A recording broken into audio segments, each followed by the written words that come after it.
I'm gonna highlight this particular succulent right here. It's called Euphorbia spiralis.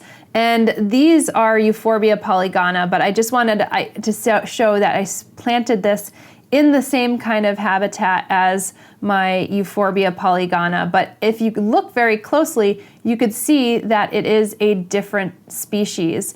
And these little sticks kind of coming off, these were actually old little flowers. So the flowers actually grow very differently than Euphorbia polygona, which have flowers that kind of grow a little bit closer to the succulent stem.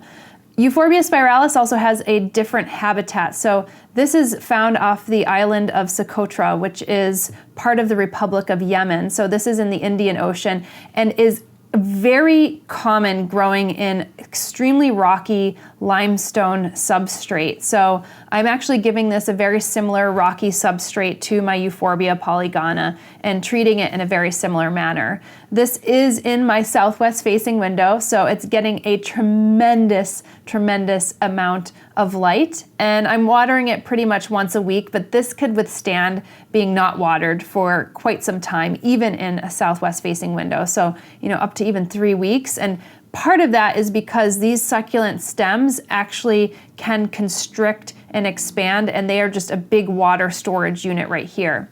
I should say that even though the scientific name of this is Euphorbia spiralis, the plants are not always spiraled, but I think the ones that are in cultivation, they are coveted if they're actually spiraling. And it isn't a very common plant to have, but I wanted to highlight it because I think it is super cool, particularly those of you who are kind of branching out into the succulent market and maybe you're just like not necessarily so into the sedums and the echeverias and you want to go with something a little bit different. I think this one would be a really interesting one for you to grow, especially because of the geometry and the shape and form.